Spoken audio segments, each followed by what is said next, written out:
ವಿಧಾನಸೌಧದ ಬಾಗಿಲನ್ನೇ ಕಾಣದ ಅವಕಾಶ ವಂಚಿತ ಸಮುದಾಯದಿಂದ ಬಂದ ನನ್ನನ್ನು ವಿಧಾನ ಪರಿಷತ್ಗೆ ಕಳುಹಿಸುವ ಮೂಲಕ ಭಾರತೀಯ ಜನತಾ ಪಕ್ಷ ಬಸವಣ್ಣನವರ ಸಮಾಜದ ಕಲ್ಪನೆಯನ್ನು ಹೇಳುವುದಷ್ಟೇ ಅಲ್ಲ ಮಾಡಿ ತೋರಿಸಿದೆ ಅಂತ ನೂತನ ಎಂಎಲ್ಸಿ ರಘು ಕೌಟಿಲ್ಯ ಹೇಳಿದರು. ವಿಧಾನ ಪರಿಷತ್ ಸದಸ್ಯರಾಗಿ ಆಯ್ಕೆಯಾದ ನಂತರ ಪ್ರಥಮ ಬಾರಿಗೆ ಕೊಳ್ಳೇಗಾಲಕ್ಕೆ ಆಗಮಿಸಿದ ಅವರು ನಗರದ ಅತಿಗಣ್ಯ ವ್ಯಕ್ತಿಗಳ ಅತಿಥಿ ಗೃಹದಲ್ಲಿ ಪಕ್ಷದ ಕಾರ್ಯಕರ್ತರು ಹಾಗೂ ವಿವಿಧ ಸಮುದಾಯದ ಮುಖಂಡರನ್ನು ಭೇಟಿಯಾಗಿ ಮಾತುಕತೆ ನಡೆಸಿದರು. ಬಳಿಕ ಪ್ರತಿಕ್ರಿಯಿಸಿದ ಅವರು ಸಣ್ಣ ಸಮುದಾಯಗಳು ಆಧುನಿಕ ತಂತ್ರಜ್ಞಾನದ ಹೊಡೆತಕ್ಕೆ ಸಿಲುಕಿ ವೃತ್ತಿ ಬದುಕು ಸ್ವಂತ ನೆಲೆ ಇಲ್ಲದೆ ಆರ್ಥಿಕ ಸಂಕಷ್ಟದಲ್ಲಿವೆ, ಅಲ್ಲದೆ ಸರ್ಕಾರದ ಸವಲತ್ತುಗಳಿಂದ ವಂಚಿತರಾಗಿ ಬದುಕುತ್ತಿವೆ. ಈ ಸಮುದಾಯಗಳಿಗೆ ಶಕ್ತಿ ತುಂಬುವುದು ಬಿಜೆಪಿಯ ಉದ್ದೇಶವಾಗಿದೆ ಅಂತ ಅವರು ಹೇಳಿದರು. ಇನ್ನು ರಾಜ್ಯ ಕಾಂಗ್ರೆಸ್ ಸರ್ಕಾರದ ವಿರುದ್ಧ ವಾಗ್ದಾಳಿ ನಡೆಸಿದ ಅವರು ಜನವಿರೋಧಿ ಆಡಳಿತ, ಬೆಲೆ ಏರಿಕೆ ಹಾಗೂ ಅಭಿವೃದ್ಧಿ ಶೂನ್ಯ ಆಡಳಿತವನ್ನ ಬಯಲಿಗೆಳೆದು 2028ಕ್ಕೆ ಬಿಜೆಪಿ ಅಧಿಕಾರಕ್ಕೆ ಬರಲಿದ್ದು ಕೊಳ್ಳೇಗಾಲ ಕ್ಷೇತ್ರದಲ್ಲಿಯೂ ಬಿಜೆಪಿ ಜಯಗಳಿಸಲಿದೆ ಅಂತ ಅವರು ವಿಶ್ವಾಸವನ್ನ ವ್ಯಕ್ತಪಡಿಸಿದರು. ಈ ಸಂದರ್ಭದಲ್ಲಿ ಮಾಜಿ ಶಾಸಕ ಎಸ್ ಬಾಲರಾಜು, ಒಬಿಸಿ ಮೋರ್ಚಾದ ಸುರೇಶ್ ಬಾಬು, ಹನೂರು ಬಿಜೆಪಿ ಹಿರಿಯ ಮುಖಂಡ ವೆಂಕಟೇಶ್, ಮಹಾದೇವಸ್ವಾಮಿ, ಪಾಳ್ಯ ಮಹೇಶ್, ಮಡಿವಾಳ ಸಮುದಾಯದ ತಾಲೂಕು ಅಧ್ಯಕ್ಷ ಕೆ ಗೋವಿಂದಯ್ಯ ಸೇರಿದಂತೆ ಮತ್ತಿತರರಿದ್ದರು.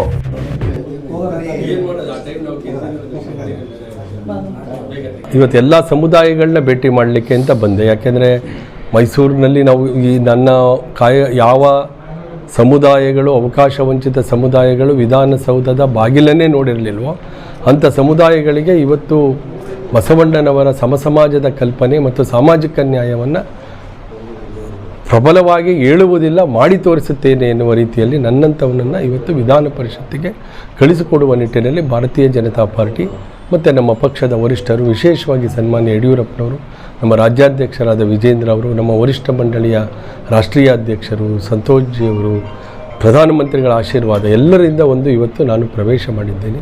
ವಿಶೇಷವಾಗಿ ಇಂಥ ಸಮುದಾಯಗಳಿಗೆ ಹೆಚ್ಚು ಒತ್ತು ಕೊಟ್ಟು ಮಾತನಾಡ್ತಕ್ಕಂಥದ್ದು ನನ್ನ ಕರ್ತವ್ಯ ಆಗಿರ್ತದೆ. ಆ ದೃಷ್ಟಿಯಲ್ಲಿ ಕಾಯಕ ಸಮುದಾಯಗಳಾದಂಥ ವಿಶ್ವಕರ್ಮ ಸಮುದಾಯ, ಕುಂಬಾರ ಸಮುದಾಯ, ಸವಿತಾ ಸಮುದಾಯ, ಮಡಿವಾಳ ಸಮುದಾಯ, ಇಂಥ ಎಲ್ಲ ಸಮುದಾಯಗಳು ಆಧುನಿಕ ತಂತ್ರಜ್ಞಾನದ ಹೊಡೆತಕ್ಕೆ ಸಿಲುಕಿ ಇತ್ತ ವೃತ್ತಿ ಬದುಕು ಇಲ್ಲದೆ, ಇತ್ತ ಸ್ವಂತ ನೆಲೆಯೂ ಇಲ್ಲದೆ ಮತ್ತು ಆರ್ಥಿಕ ಸಂಕಷ್ಟದಲ್ಲಿ ಇವತ್ತು ಸರ್ಕಾರದ ಸವಲತ್ತು ಮೀಸಲಾತಿಗಳಿಂದ ವಂಚಿತವಾಗಿ ಬದುಕ್ತಾ ಇದ್ದಾವೆ. ಈ ಸಮುದಾಯಗಳಿಗೆ ಒಂದು ಶಕ್ತಿ ಕೊಡಬೇಕಂತಕ್ಕಂಥದ್ದು ಭಾರತೀಯ ಜನತಾ ಪಾರ್ಟಿಯ ಒಂದು ಉದ್ದೇಶ ಆಗಿದೆ. ಅದರ ಜೊತೆಗೆ ನಾನು ಪರಿಷತ್ತಿನ ಸದಸ್ಯನಾಗಿ ಈ ಸಮುದಾಯಗಳ ಜೊತೆಗೆ ಸಮಾಜದ ಎಲ್ಲ ವರ್ಗಗಳ ಶೋಷಿತರು, ಬಡವರು, ಅದರಲ್ಲೂ ವಿಶೇಷವಾಗಿ ದಮನಿತ ಸಮುದಾಯಗಳ ಪರವಾಗಿ ಧ್ವನಿ ಎತ್ತಿ ಹೋರಾಟ ಮಾಡುವುದರ ಜೊತೆಗೆ ಈ ಕಾಂಗ್ರೆಸ್ ಸರ್ಕಾರದ ಜನವಿರೋಧಿ ಆಡಳಿತ, ಬೆಲೆ ಏರಿಕೆ ಇಂಥದ್ದನ್ನೆಲ್ಲ ನಾವು ಬಯಲಿಗೆಳೆದು ಯಾವುದೇ ಅಭಿವೃದ್ಧಿ ಶೂನ್ಯ ಆಡಳಿತವನ್ನು ಬಯಲಿಗೆಳೆದು 2028ಕ್ಕೆ ರಾಜ್ಯದಲ್ಲಿ ಸನ್ಮಾನ್ಯ ವಿಜೇಂದ್ರ ಅವರ ನೇತೃತ್ವ ಮತ್ತು ಅವರ ಅಧ್ಯಕ್ಷತೆಯ ಭಾರತೀಯ ಜನತಾ ಪಾರ್ಟಿ ಅಧಿಕಾರಕ್ಕೆ ಬರುತ್ತೆ. ಆ ನಿಟ್ಟಿನಲ್ಲಿ ಕೊಳ್ಳೇಗಾಲದಲ್ಲಿ ಭಾರತೀಯ ಜನತಾ ಪಾರ್ಟಿ ಅಭ್ಯರ್ಥಿಯ ಗೆಲುವು ಕೂಡ ಆಗುತ್ತೆ ಅಂತಕ್ಕಂಥ ಒಂದು ಭರವಸೆಯಿಂದ ಇವತ್ತಿನಿಂದಲೇ ನಮ್ಮ ಕಾರ್ಯವನ್ನು ಆರಂಭ ಮಾಡಿದ್ದೇವೆ. ಸರ್, ಸುದೀರ್ಘವಾಗಿ ಹೋರಾಟ ಮಾಡ್ಕೊಂಡಿದ್ರಿ ಮತ್ತು 2 ಬಾರಿ ಚುನಾವಣೆ ಸ್ಪರ್ಧೆ ಮಾಡಿ ಸೋಲನುಭವಿಸಿದ್ರು. ಈ ಬಾರಿ ಆಯ್ಕೆಯಾಗಿದ್ದರು ವಿಧಾನ ಪರಿಷತ್ಗೆ, ಇದನ್ನು ಯಾವ ರೀತಿ ವ್ಯಾಖ್ಯಾನಿಸ್ತೀರಾ ಸರ್? ಅತ್ಯಲ್ಪ ಮತಗಳಿಂದ 2 ಬಾರಿ ನಾನು ಸೋತವನು. ಯಾವ ಸಮುದಾಯಗಳು ಗ್ರಾಮ ಪಂಚಾಯಿತಿ ಎಲೆಕ್ಷನ್ಗೆ ನಿಲ್ಲದಿಲ್ವೋ ಅಂಥ ಸಮುದಾಯದಿಂದ ಬಂದಂತು. ನಾನು ಗೆದ್ದಿದ್ದರೆ ಅದು ಪ್ರಜಾಪ್ರಭುತ್ವದ ಸುಂದರತೆ ಭಾಳ ಚೆನ್ನಾಗಿ ಅರಳುತ್ತಿತ್ತು.